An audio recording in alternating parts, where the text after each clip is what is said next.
Fantastic four first steps का final trailer Marvel ने drop कर दिया है एंड ये तो मानना होगा कि इस ट्रेलर में मार्वल ने मूवी के सबसे बेस्ट मोमेंट्स को फीचर किया है।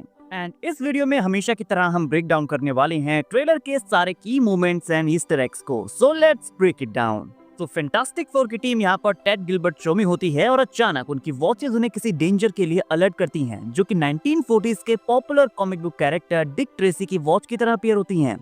हालांकि डिक ट्रेसी की वॉच में ओनली रेडियो होता है, उसमें कोई स्क्रीन नहीं होती, बट स्टिल ये उसी तरह का एक रेट्रो फ्यूचरिस्टिक टेक है।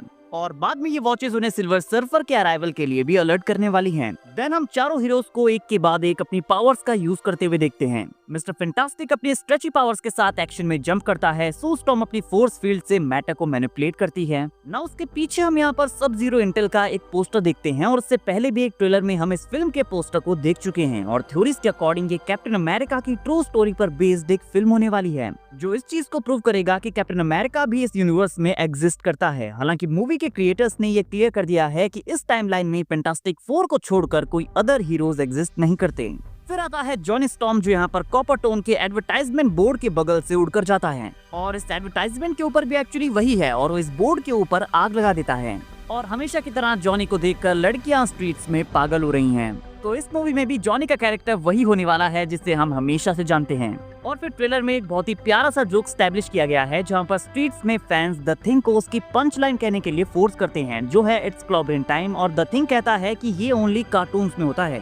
देन हम जॉनी को स्काई में उड़कर फैंटास्टिक फोर का आइकॉनिक फोर बनाते हुए देखते हैं। इस सीन में जॉनी भी द थिंग को टीज कर रहा है कि hey what time is it, जो कि द थिंग से इट्स क्लॉबरिन टाइम बुलवाना चाहता है, लेकिन बेन कहता है इट्स डिनर टाइम। और जैसे वो सारे अपने संडे डिनर के लिए आगे बढ़ते हैं, उसी टाइम पर अराइवल होता है सिल्वर सर्फर का। और जिस तरह से सिल्वर सर्फर यहाँ पर गैलेक्टस को इंट्रोड्यूस करती है ना, मुझे एबनी मॉ की याद आ गई। उसने भी इन्फिनिटी वॉर में थैनोस को कुछ इसी तरह के आइकॉनिक डायलॉग्स के साथ इंट्रोड्यूस किया था। वो कहती है I herald his beginning, I herald your end, I herald Galactus. Then हम एक शॉट देखते हैं जहाँ पर एक शिप अर्थ के सामने फ्लोट कर रही है एंड गाइस ये डेफिनेटली गैलेक्टस की शिप टाटू है। कॉमिक्स में ये एक इनफाइनाइट साइन के स्टाइल की शिप होती है, जो कि गैलेक्टस के इनफाइनाइट पावर्स को रिप्रेजेंट करती है, लेकिन ये वाला डिजाइन लगता है कि सिल्वर सर्फर की एनिमेटेड सीरीज से लिया गया है, जो कि एक राउंड सर्कुलर शिप की तरह दिखता है। नाउ ये अगला सीन लास्ट ट्रेलर के फाइनल सीन के बाद का है, जहाँ पर रीड उन्हें उनके ब्रांड न्यू स्पेस सूट दिखाता है, क्योंकि यहाँ पर उन्होंने इन्हें पहना हुआ है।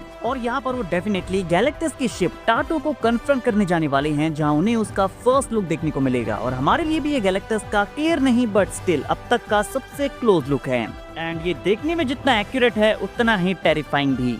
एंड सिल्वर सर्फर की फेस को देखकर लगता है कि इसके ऊपर भी वर्क किया गया है। मार्वल ने इसे भी फिक्स किया है, क्योंकि लास्ट ट्रेलर्स के कंपैरिजन में ये वाला लुक उसका काफी ज्यादा बेटर है। नाउ इस शॉट में हम सबको शिप के अंदर काफी डरा हुआ देखते हैं, क्योंकि गैलेक्टस को यहाँ पर वो हरा नहीं पाएंगे और गैलेक्टस को देखकर उन सब की जान हलक में आने वाली है। एंड गाइस एग्जैक्टली ये वाला सीन कॉमिक कॉन में दिखाया गया था, जहाँ पर रीड बेन को शिप को उड़ाने के लिए कहता है और बेन इस शिप को ब्लैक होल में ले जाता है। और यहीं पर हमें फ्रैंकलिन रिचर्ड्स का बर्थ भी देखने को मिलेगा और साथ में उसकी कुछ अमेजिंग पावर्स भी। देन इस शॉट में आप सू स्टॉर्म के साथ बेबी फ्रैंकलिन रिचर्ड्स को देख सकते हैं और उसके पीछे एक साइन लगा हुआ है और उस पर लिखा है अर्थ बिलीव्ड इन यू, मतलब लोगों को फैंटास्टिक फोर के ऊपर भरोसा था लेकिन अब नहीं है। क्यों? क्योंकि गैलेक्टस को फ्रैंकलिन चाहिए, लेकिन फैंटास्टिक फोर उसे गैलेक्टस को नहीं देने वाले। सो लोगों के लिए ये उन्हें हेट करने का एक रीजन बनने वाला है, क्योंकि अब गैलेक्टस पूरे अर्थ को ही टारगेट करेगा। इसीलिए रीड रिचर्ड्स इस बोर्ड के ऊपर कैलकुलेशंस कर रहा है, ताकि वो फिगर आउट कर सके कि उन्हें गैलेक्टस को कैसे रोकना है। एंड यहाँ पर हम उनके न्यू प्लान के कुछ ग्लिम्स भी देखते हैं कि उन्हें पता लग गया है कि उन्हें क्या करना है, और द थिंग कहता है कि हम उसे क्रश करने वाले हैं। नाउ यहाँ पर आप इस मिनी कार को नोटिस कर सकते हैं, जो कि फैंटास्टिक कार के लेफ्ट में चल रही है और इसे हमने फैंटास्टिक फोर की पोस्टर में भी देखा था। इट मीन्स कि इस कार का फिल्म में भी कोई इंपॉर्टेंट रोल हो सकता है। और अगर आप देखेंगे तो कोई व्हाइट हेयर वाला कैरेक्टर से ड्राइव कर रहा है, जो मोस्ट लाइकली रेड घोस्ट होगा, जिसे प्ले करने वाले हैं John Malkovich. So maybe Red Ghost film में एक पॉइंट पर फैंटास्टिक फोर की हेल्प करे। नाउ गैलेक्टस का एक और शॉट यहाँ पर है, जहाँ पर वो व्हीकल्स को सिटी में आकर बॉल्स की तरह पैरों से किक कर रहा है और उसके तुरंत बाद हम एक और पोस्टर को देखते हैं और इस पोस्टर पर लिखा हुआ है the loan nomad. And rumours के अकॉर्डिंग हम कई बार ये सुन रहे हैं कि फैंटास्टिक फोर फर्स्ट स्टेप्स में क्रिस इवांस का कैमियो होने वाला है, जो कि मोस्ट लाइकली मल्टीवर्स का जॉन स्टॉर्म का वेरिएंट हो सकता है। लेकिन आपको पता होगा कि नोमैड भी कैप्टन अमेरिका का एक काफी फेमस वर्जन है। तो मे भी हमें यहाँ पर जॉनी स्टॉर्म, नोमैड और कैप्टन अमेरिका में से कोई एक वर्जन देखने को मिल जाए। नाउ आता है एक और इंटरेस्टिंग सीन। पहली झलक पर देखने पर लगता है कि ये कोई रॉकेट लॉन्चर है, लेकिन नहीं, ये कोई ऐसी चीज है जो कि ऊपर के लिए फोर्स फील्ड जनरेट कर रही है। और ये न्यूयॉर्क भी नहीं है, ये पेरिस का एफिल टावर है। एंड बैकग्राउंड में आप लेफ्ट एंड राइट में दो कॉर्नर्स में सेम ऐसे ही डिवाइसेस को नोटिस कर सकते हैं। तो आई थिंक ये फैंटास्टिक फोर के गैलेक्टस को डिफीट करने के प्लान का पार्ट है, ताकि वो अर्थ को गैलेक्टस से बचा सके। और शायद यही वो टेक है जिसके ऊपर रेड ब्लैक बोर्ड के ऊपर काम कर रहा है। फिर आता है ये कमाल का शॉट जहाँ पर ह्यूमन टॉर्च द थिंग की बैक पर राइड कर रहा है। और इस शॉट में आप देख सकते हैं कि द थिंग की दाढ़ी भी बढ़ी हुई है। कॉमिक्स में द थिंग का ये लुक हम पहले भी देख चुके हैं, जहाँ पर वो काफी बूढ़ा हो जाता है, लेकिन लाइव एक्शन में हम इसे पहली बार देख रहे हैं। हालांकि यहाँ पर वो बूढ़ा नहीं हुआ है, उसने बस अपनी दाढ़ी रखी हुई है। और ह्यूमन टॉर्च एक बार फिर से द थिंग को इट्स क्लॉबरिन टाइम बुलवाना चाहता है, लेकिन द थिंग मना कर देता है।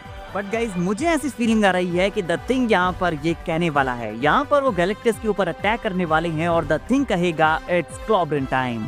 और एंड में मिस्टर फैंटास्टिक स्ट्रेच होकर इस रॉड को गैलेक्टस की फिंगर पर स्टैब कर देता है। और ये रॉड अल्टीमेट नलीफायर हो सकती है, जो कि गैलेक्टस को डिफीट करने का सबसे एक्यूरेट एंड पावरफुल डिवाइस है। और अगर ये अल्टीमेट नलीफायर नहीं है तो भी ये कोई पावरफुल डिवाइस है, क्योंकि यहाँ पर वो इसका यूज कर रहे हैं। सो इट मीन्स कि ये डिवाइस उनके लिए बहुत ही इंपॉर्टेंट है। And guys, seriously fantastic four first steps का ये फाइनल ट्रेलर देखकर मूवी को देखने के लिए एक्साइटमेंट और भी ज्यादा बढ़ गई है। गाइस, आपको मूवी का फाइनल ट्रेलर कैसा लगा कमेंट करके जरूर बताइए। आपका फेवरेट पार्ट इस ट्रेलर में क्या था, ये भी बताना मत भूलना। मूवी के लिए आप कितने एक्साइटेड हैं कमेंट करके बताइए। और वीडियो अगर अच्छी लगी हो तो वीडियो को लाइक और चैनल को सब्सक्राइब करना ना भूलें, बिकॉज ऐसी अमेजिंग वीडियोस हम डेली लाते रहते हैं।